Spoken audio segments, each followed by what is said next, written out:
Hello, and thanks for joining us today, where we are going to be discussing how to solve payer to provider connectivity at scale.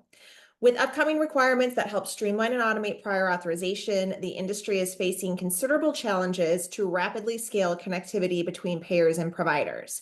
Today, we're going to be discussing the best ways to create scalable connectivity between healthcare providers and payers with leading industry experts from Itiliti Health and eHealth Exchange. Welcome to all three of you. Thank you, Courtney. Today we have Michael Lunzer with Itiliti Health, Scott Rossignol with eHealth Exchange, and Tiffanie Hickman also with eHealth Exchange. Michael, do you want to give us just a little background as to who you are and what you do? Sure. Thank you for the opportunity to present today. I'm the founder and CEO of Itiliti Health, and we provide solutions that help payers streamline and automate prior authorizations. And look forward to sharing today how we help in the new CMS requirements for prior authorizations. Awesome. Scott?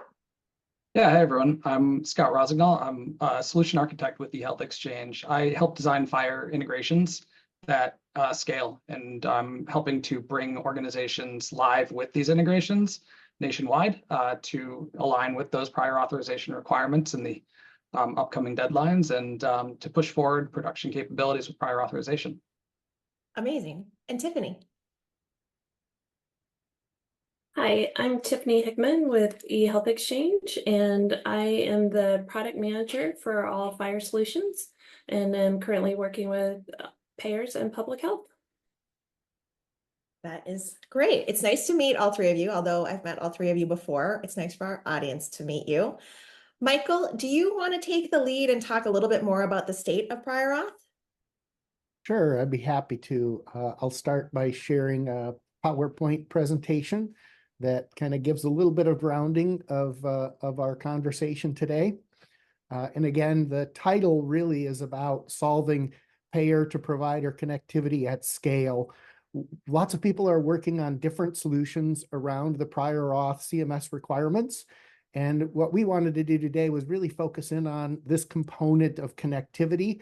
And that's why we're excited to talk with eHealth Exchange today. Just as a very quick reminder, I think most of our audience is aware that the CMS requirements for interoperability were passed in January of this year. And that includes a requirement that impacted payers implement prior authorization APIs by January 1st, 2027. I hate the fact that they use that date because really that's the end of 2026, which feels much sooner than January 1, 2027. And we like to really focus in on the clock because there's only 27 months between now and the end of 2026. And that's much faster than most payers have a tendency to move. So I want to really get people to think about all the things they need to do between now and that time frame. And I think the way to look at this solution and the things that need to be done to get to that compliance is that there's multiple elements that need to be put in place to accomplish those prior auth APIs. Many of those elements can be done in parallel so that you can work on different components at the same time, ultimately getting to that endpoint where all of the various components come together to support the requirements. A couple of things that are really important to keep in mind is there's really no one vendor that supplies all of the elements that are needed for these CMS requirements. There's multiple components, including payer backend systems, payer integration systems, payer data sources, and then connectivity solutions all the way through to the provider. So there's lots of different elements that need to be put in place. Just to hit the very highest point, ultimately what we're trying to accomplish through these CMS prior auth APIs is to support the ability for a provider to, through their system, their EMR or some other system, talk to the payer's technology systems using APIs to answer the first question, which is a coverage requirements discovery transaction. Is a prior auth required? Once that question has been answered, it's really important that the payer supply back information about the rules and data submission requirements. And this transaction in this CMS rule is called the DTR, or Documents, Templates, and Rules. And then once the provider knows all of the things they need to submit, there's a need for the provider's technology to be able to submit back to the payer this prior authorization support transaction, or essentially the submission and the interactivity between the payer and the provider. And all of that sounds relatively simple. But of course, there are critical components that need to be put in place. So Itiliti Health's role in this process is we have products that help provide a database. This is a critical component, whether it's Itiliti or somebody else's tools. The health plan needs this, their rules, their prior auth rules, to be in a database. Most health plans today hold that information in spreadsheets and PDFs. So that's kind of a critical foundation requirement, is moving their rules from a spreadsheet into a structured system. The next requirement is that the rules, the medical policies, which determine the data submission requirements and other requirements of prior auths for each individual policy or category, those rules need to also be in a database, those policies. And then lastly, once a prior auth is submitted, most organizations already have a UM or a care management or a provider portal kind of technology that can receive the submission of the prior auth. Then there's a need for tools behind the scenes to help the provider, the payer's clinical decision personnel to be able to make those decisions more efficiently. That seems relatively simple, but there are multiple other elements that go into this process. Again, when you look at the right-hand side of this, payers need all of those items in green that I just talked about from Itiliti Health. They need also to have their care management ready to interface with FHIR. They need to have a strategy around their delegated vendors and how those are supported either within those tools or externally. And they also need to have an independent review organization somehow tied in to this entire process. And those are just the high points. And then they need some method to aggregate those FHIR connections to the world. And there's various approaches there. And then the part that I think a lot of people forget about is somehow they need to be able to connect the payer systems to the provider systems. And in today's world, oftentimes people use EDI for that connectivity. But in this case, we're now moving that connectivity to a new protocol, a FHIR protocol, and need other ways to connect payers and providers in this infrastructure. One option, of course, would be to generate direct point-to-point connections between the payer and each provider and essentially configure each of those connections, but that's a lot of work. It's also really an area that the industry has built out a vision for how this problem, this connectivity problem, can be solved more efficiently. And that's essentially where companies like eHealth Exchange come into play. So that's as much of kind of a preamble that I'd like to give. And at this point, I'd like to turn it over to Scott and Tiffanie to talk about eHealth Exchange and their role in that integration component. Right. Thank you, Michael, for that overview. And I'd like to jump in and talk a little bit about the eHealth Exchange and how we're helping to solve this connectivity problem.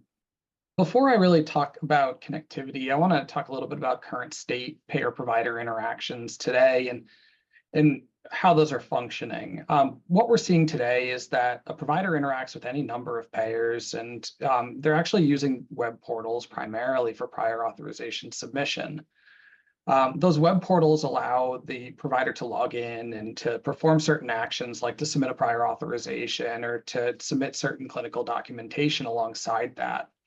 As you can tell, this is a primarily a manual process. And so it is very burdensome for the health system. It's also burdensome for the payer to complete all these interactions. There is another concept called the X12 EDI transaction set or the standard. And that does allow for prior authorization submission, as well as submission of claims. And you're seeing a lot of traffic in this with this standard for other purposes between payers and providers. A lot of that often goes through what's called a clearinghouse. Clearinghouses tend to be a connectivity provider in the provider payer world, where clearinghouses are actually enabling the data transmission between payers and providers. So there is a concept of a network today in terms of how organizations are connecting with each other to use these different EDI X12 transactions.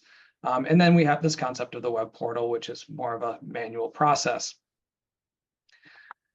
This does present certain challenges. I've talked about that being manual already. That's a big challenge. The providers are spending a lot of time and energy in the web portals. Prior authorizations are not automated today either. They are, fully, processed by the payer each time they're uploaded. And so there's really no automation inside of this process.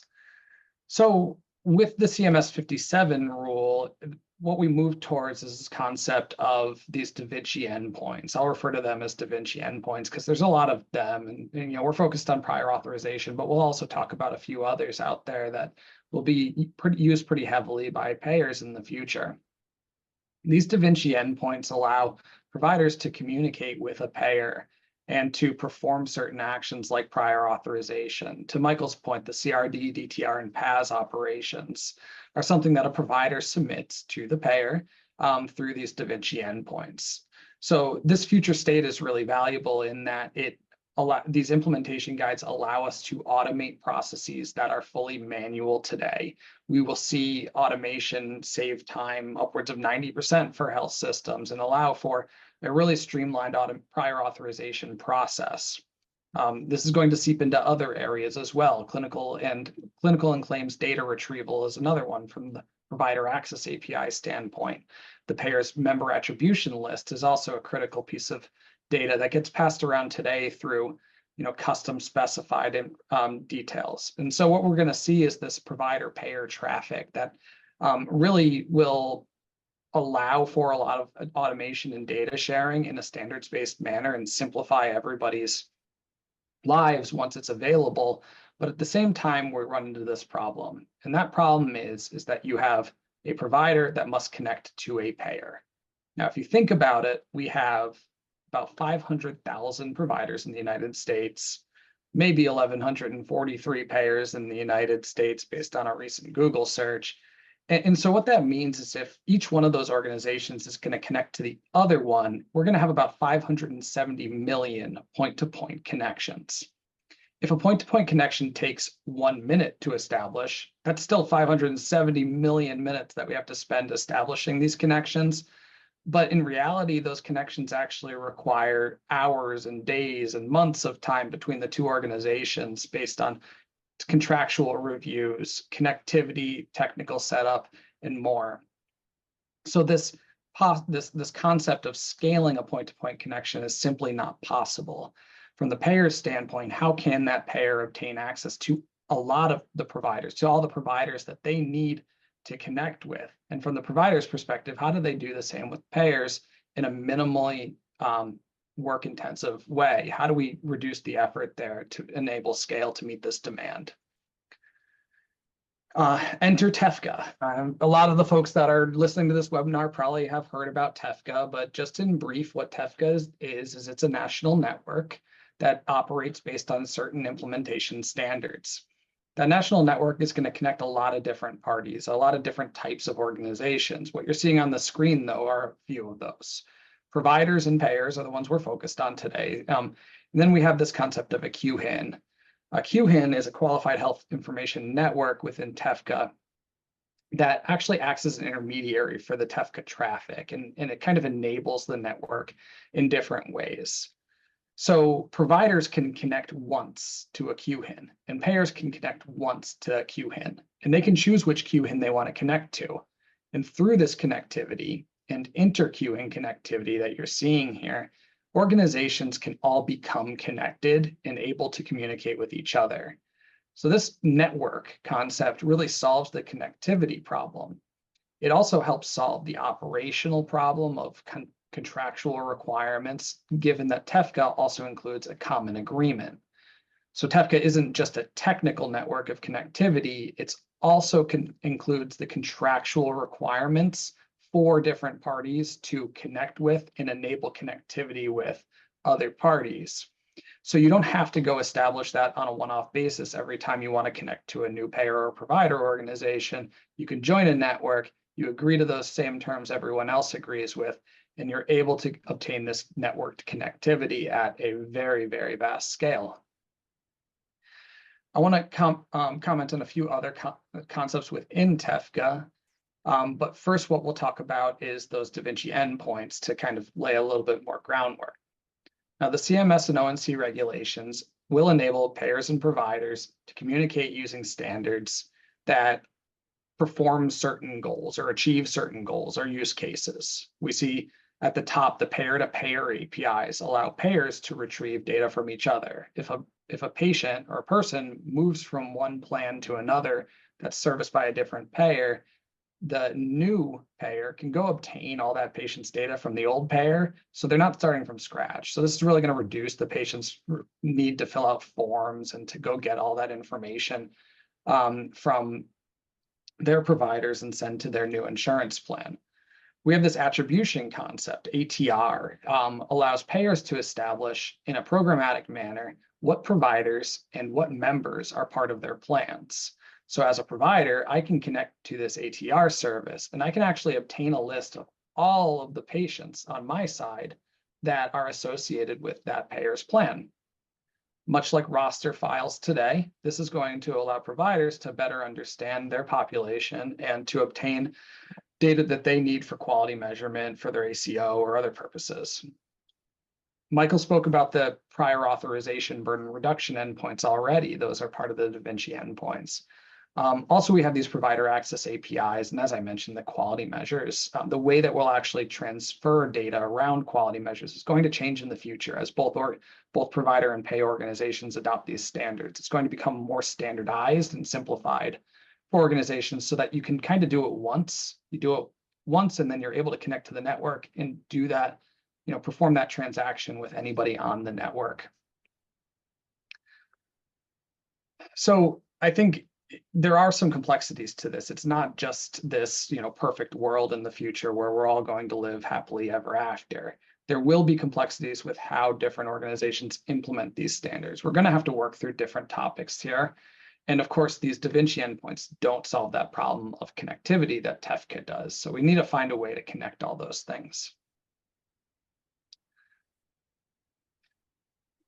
Payers are going to find that the Da Vinci endpoints, if they haven't already started looking into these things, they're going to understand that these Da Vinci endpoints actually network with a lot of different systems, either within their internal network, like different databases that they have for claims data, for prior authorizations, for case or care management, et cetera, as well as third parties that they're working with. So, as we're thinking about connectivity and routing, payers also need to think about what's behind their front door. Payers should establish a front door, and that front door should establish these simple endpoints that organizations can connect to. If I'm a provider on the TEFCA network and I want to submit a prior authorization to a payer, I shouldn't really have to think about whether that prior authorization is for home oxygen versus a procedure. I should be able to submit that prior authorization to the payer and have the payer determine that. And so what we want to call out here is this routing logic concept that you're seeing on the screen. Payers should really think about how they're routing requests and what sort of routing they'll have to perform with the different third-party solutions, the systems that are in place within their environment, and any other technology that they need to support these endpoints. Payers should really think about a single front door, right? That front door that allows access to their APIs, to these data standards in a way that I can just communicate with one endpoint. And that can represent that payer or maybe that payer's subset of plans that make sense for them. And by doing so, I'm able to send the right requests and get the right responses, and the payer can handle the complexity behind the scenes that relates to their internal network and their IT decisions. Okay, so thinking about all those details that I provided, those Da Vinci endpoints, that overall payer network complexity and how difficult it's going to be for organizations to really deploy these endpoints and get them all working in the same manner across different organizations, it's important to note that the TEFCA network connectivity enables more than just payer-provider connections. So what we're looking at on the screen is we have this concept of Itiliti Health actually sitting in front of a couple of payers. With Itiliti Health sitting in front of those payers within the network, what they're able to do is act as that front door to a degree. That this allows them to offload some of those responsibilities from the payer, to provide some of those, Da Vinci CRD rules up front so that the payer doesn't have to deal with that complexity, or to provide routing services so that the payer doesn't have to deal with that complexity in their network, and they can just trust that Itiliti Health is going to do it. TEFCA network connectivity allows for this. It allows for organizations to establish any URL endpoint for communication with them. And so Itiliti Health is able to play that role for payers as part of the TEFCA network, which isn't something we've seen previously within your carry quality network, where there's certain front doors for a different data exchange. So I wanted to note as well that you can have direct connectivity as well as connectivity through a vendor. So the TEFCA network does allow some flexibility in terms of use cases, where payer D might be able to connect to request data from providers, but have Itiliti serve as their front door for requests to them. Additionally, what we're going to see within this network as these Da Vinci standards become more common is that both electronic health records are going to support standards, and we're going to see third-party applications supporting standards. And health systems, some health systems are going to choose those third-party apps to meet that need. So while, with the case of prior authorization, we might see some providers using their EHR native capabilities to submit the CRD, DTR, and PAS requests, another provider might actually have a Smart on Fire app performing that function. Allowing this kind of mix of capabilities and technologies using the same standards allows us to pick and choose what the best option is for us as an organization. And it really enables a broader set of capabilities, faster implementation, and a simpler organization of infrastructure or IT solutions on each organization's side. They're able to kind of leverage the best fit for them rather than being stuck doing something in a specific way.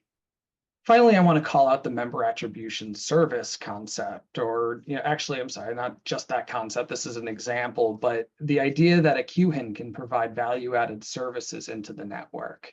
The member attribution services concept, one idea where maybe all of the payers that are part of a QHIN are actually going to submit their attribution data to that QHIN.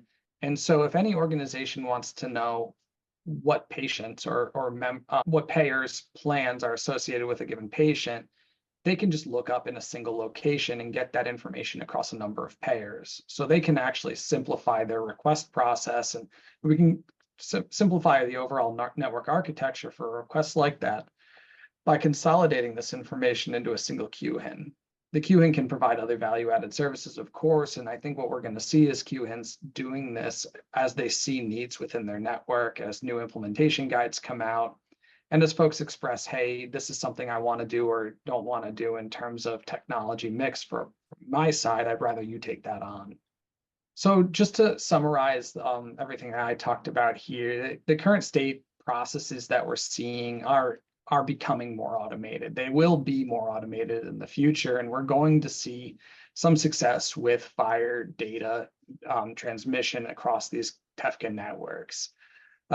How that plays out is still to be seen. We need organizations to adopt these standards and start using them and practicing with them to really achieve a full automation and this perfect vision of the future.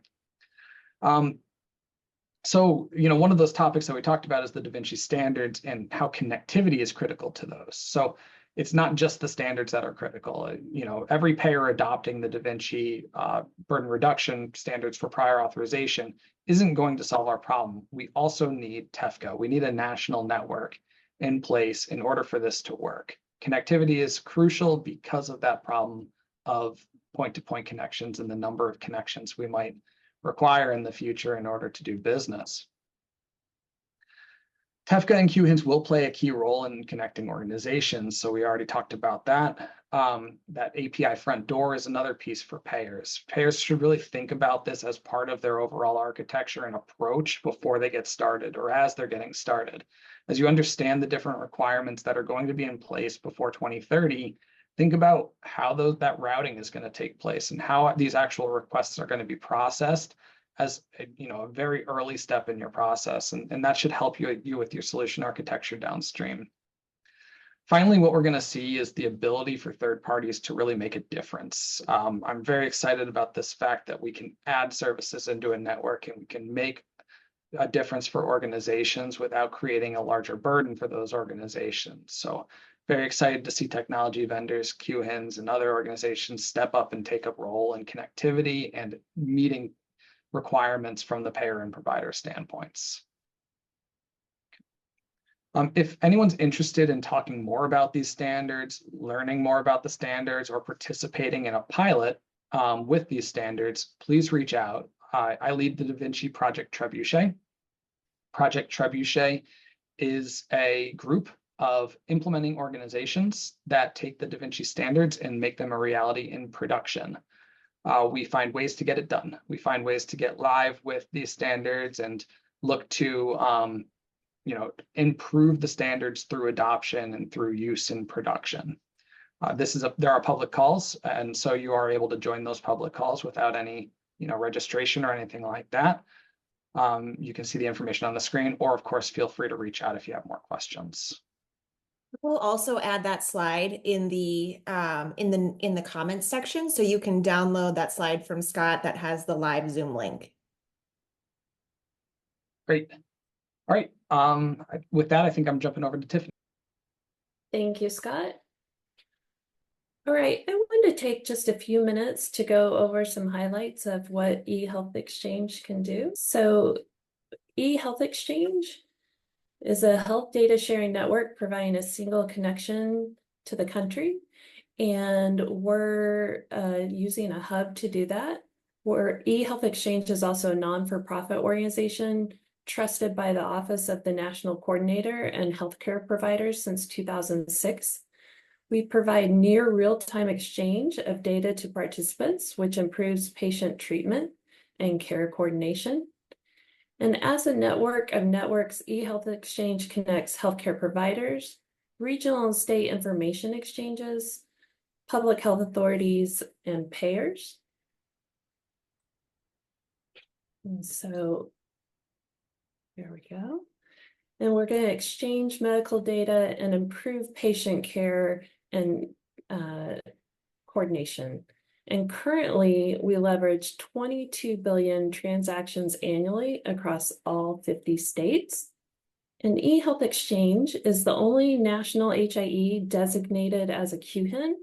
And currently, eHealth Exchange has access to 5 federal agencies, 75% of hospitals and health systems, 70,000 medical groups, 58 regional and state HIEs, and 64 public health jurisdictions, and 34 states with payer exchange, and 85% of dialysis centers in the United States. A little bit more about our policies and procedures. All participants sign the same legal agreement called the DIRSA, and we have the one connection as we mentioned before. We are governed and managed by our participants, which includes representatives from federal agencies, public health, providers, and payers. We are the only health information exchange with rigorous data content testing, and eHealth Exchange does not store any data, which decreases our risk of a data breach. eHealth Exchange is also HIPAA compliant and NIST and HITRUST certified. and we are vendor agnostic using industry standard technology. As a non-for-profit, we reinvest our dollars into advancing new use cases ahead of legislation requirements through incentive programs. For example, the Trebuchet project was started in 2023 and will not be required of payers until January of 2027. This slide shows just some of our current use cases that we are working on, and we always look forward to new use cases. eHealth Exchange was recognized for the provider-payer health data exchange use case using FHIR by receiving a Class Points of Light award. We can also join eHealth Exchange and opt in for carry quality and TEFCA-based exchange. eHealth Exchange was one of the inaugural QHINs under TEFCA. And I want to thank you for letting me provide a high-level information on eHealth Exchange. Scott and I's contact information is there below. And Mike, I think we're moving with you. Thank you. Right.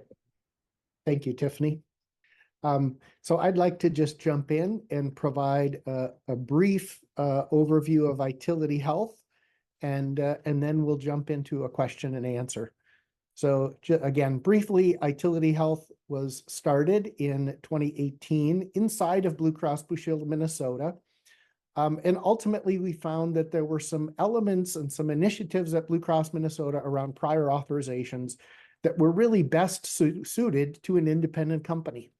So we spun Itiliti Health out of Blue Cross Minnesota and formed an independent company that has now built a PA platform that's really the foundation for Blue Cross Blue Shield Minnesota and multiple other payers' prior authorization transactions.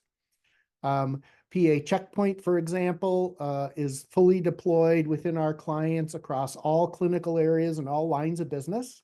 So we're really intended to be a broad solution, not just a segmented solution. Last year, we did over 2 million transactions with our PA Checkpoint product, and we've gotten some great feedback from Gartner and IDC, and of course, won a Points of Light award last year due to the work we've done with Blue Cross Minnesota and Availity and Epic and Mayo Clinic. So we work very closely with multiple vendors, and again, that's why our conversation today with eHealth Exchange. We believe in making these transactions work through collaboration with many parties. Just briefly, Itiliti Health looked at this entire process, and as we work with payers and providers to facilitate the full prior auth process end to end, we've identified multiple challenges in that process through the millions of transactions we process. Ultimately, there's some key challenges. Number one, providers need to know, is the prior auth required, which is usually answered with PDFs and spreadsheets. They also need to know what to submit, which is usually answered with those same PDFs. And so for that reason, we end up with a lot of telephone calls and unnecessary prior auth submissions. And of course, providers end up just defaulting to the fax because it's the easiest way to go when they don't have a simple front door to the digital process. And then lastly, on the backside of the process, there's a lot of process submissions that are easy to decide on, but payers typically don't have automation tools for those easy to handle prior auths. And then lastly, when prior auths end up in a manual review, it's even more difficult for the payer to facilitate those transactions. So Itiliti Health has essentially built a platform that helps all the way from the integration to the electronic health record, all the way through the intake process and the utilization management system integration. And that platform has multiple products that essentially help to answer, is a prior auth required, deconstructs and put those medical policies into a structured database, helps route transactions from payers to providers, automates decisions, and then helps payer clinicians when they do have to take a real deep look at medical records. What's really unique about Itiliti Health's approach is that we tend to suggest that payers implement our products in phases. And this goes hand in hand with that Rubik's Cube example. There are many different things that are going to need to be done between now and the end of 2026. The first foundational element is let's get all of the payer rules in a database and move those from a spreadsheet. There's lots of additional benefit from that, which we'd love to talk about. But essentially, we can help get those rules in a database, get medical policies in the database, build rules for automation, and ultimately help clinicians make quick decisions at the payer. Each of those elements is a step in the process that can help us get from where we are today to that full endpoint. Meanwhile, there should also, of course, be work done at the payer in the connectivity area with eHealth Exchange and other organizations that can help manage FHIR transactions. There's other data connectivity that needs to be built. So all of those things need to be done in parallel, because ultimately what we're looking at is 27 months to get all of this capability in place. So the last thing I'd like to end with is Itiliti Health is publishing a white paper that should be available soon. And it really goes in deep into the step-by-step elements of implementing CMS 0057 prior auth APIs. And feel free to reach out to Anna at Itiliti Health to join the wait list. And I'm sure Courtney will put this in the chat as well and share this with you. Yes, we actually have a landing page that we will link as well, where you can enter your email address and you'll be automatically added to the list. So I'll add that to the comments section if you'd like to grab that. Great. Thank you, Courtney. So with that, love to turn it back to you, Courtney, and see if there are some questions you'd like to ask and some dialogue that we can have. Yeah, so I think that this was great because I gave a very high level breakdown of how these different concepts work, where they can be very confusing. But there's a lot of information that we just shared, and there are a lot of things that need to be implemented in order to gain compliance before the end of 2026. So keeping that in mind and knowing that this is a process that's going to continue to evolve for the next several years, we may not know what tools are going to be available to us in 2, 3, 4 years down the road. Taking that into consideration, how can you create an approach today that allows room for future tools to integrate as part of that final solution down the road? Scott, do you want to start with that one? Yeah.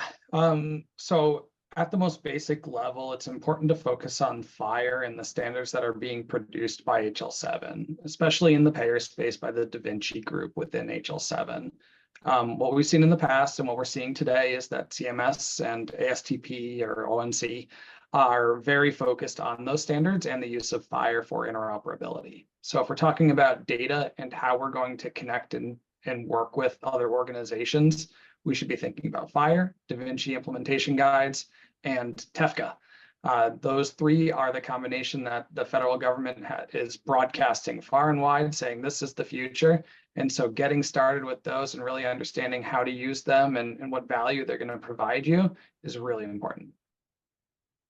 A quick follow-up to that, Scott, in terms of, kind of getting their feet wet with eHealth Exchange and your solutions, are there things that they can do now to test and experiment with your solutions for that connectivity as a kind of an entry-level path to ultimately get to a fully scaled implementation?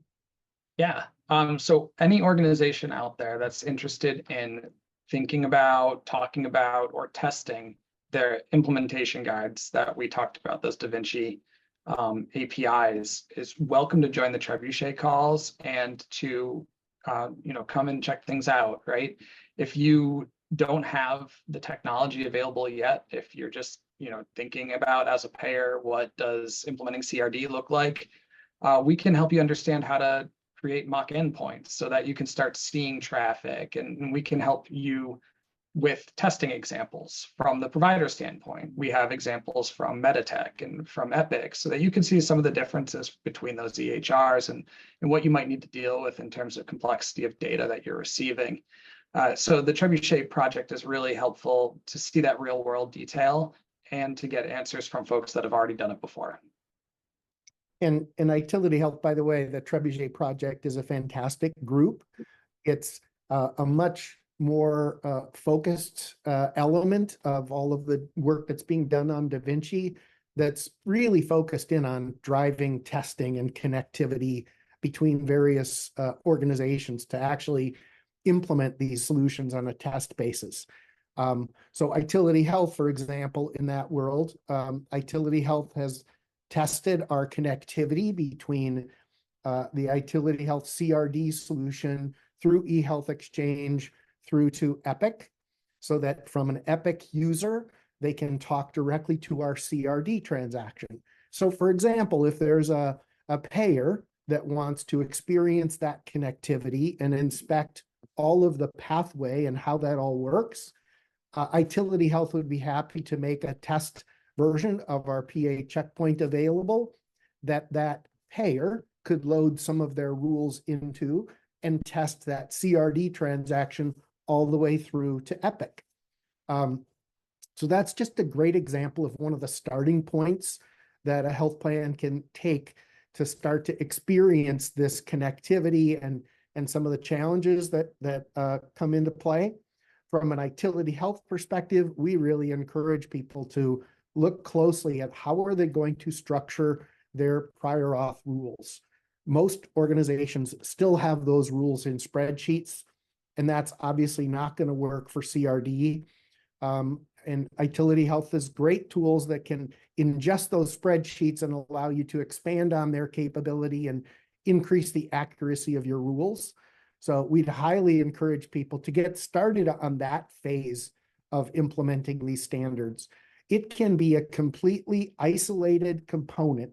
Itiliti Health PA Checkpoint CRD solution can be implemented and then use all other vendor solutions for those next transactional elements.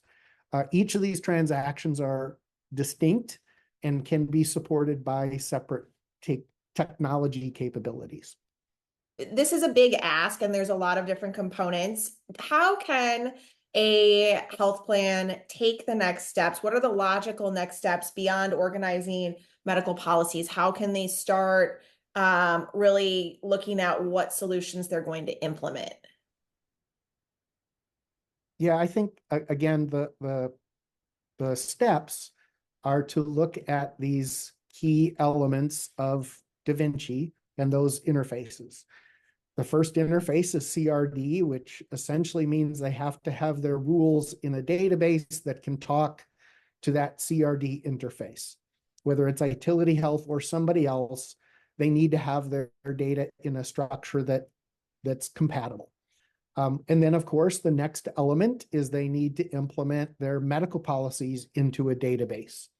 One of the things that we've been working with the Trebuchet project, as well as the HL7 group, is to really highlight the idea that the policy conversion from moving your medical policies from a PDF document into a database doesn't have to be as monumental as most people assume.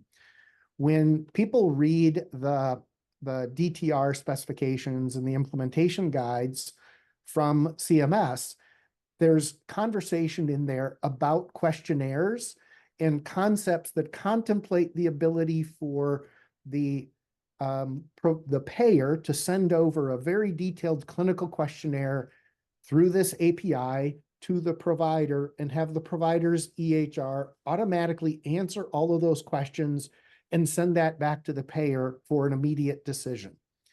And while that vision is wonderful, keeping in mind that you don't have to go all the way from where you are to a fully defined questionnaire for all of your medical policies. You can structure your DTR response back to the provider with a list of documents that need to be submitted. So kind of mirroring the way the process works today, and that is compliant with the Da Vinci DTR standard. So we're working today with Epic and others inside of the Trebuchet project to demonstrate some of that functionality in the next Connectathon.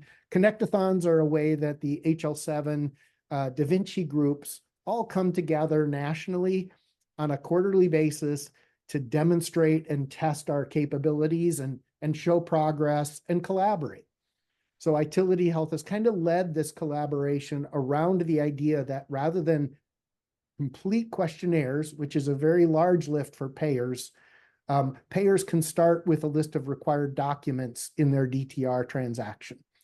And that allows for the payer to get a little bit ahead of the process rather than being intimidated by this huge challenge of converting medical policies. Sorry, Scott, dominated that portion of the answer. Do you have other comments?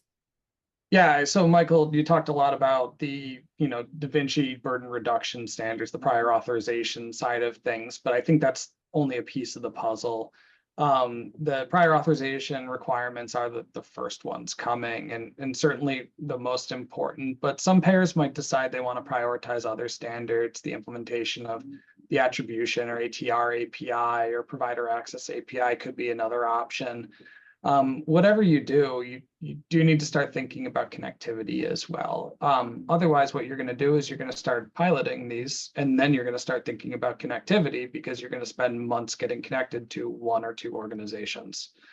So I certainly think that payers should be thinking about TEFCA, what QHIN they want to join, and understand what value you're going to get out of this, and really what we've seen with some of the payers that have joined the eHealth exchange is they need to socialize this. These are usually very large organizations. Your legal teams are entirely separate from your operational and IT teams. And you're going to have to bring folks together and get everybody on the same page as far as why a national network is so important and how it's going to save you all a lot of money and time and really be required in the future as you think about what the connectivity requirements are in the CMS 57 rule, in the proposed HDI2 rule, and beyond that. Yeah, I would second that. I think, again, that's part of one of the concepts that I'm really pushing hard on, which is there's a lot of things that need to be done in parallel, right? We can't just do the CRD transaction and then wait and come around to the connectivity solution. There needs to be multiple threads of activity going on at payer organizations to make sure that the total solution meets at the end point when it's necessary. Well, this was great. Thank you all for joining us today. If you have questions or you want to connect directly with any of the panelists, their contact information is to the right. We hope to see you on our next webinar. And in the meantime, we will let you know as soon as the replay version of this is available. Have a great day, everyone. Thank you, everybody.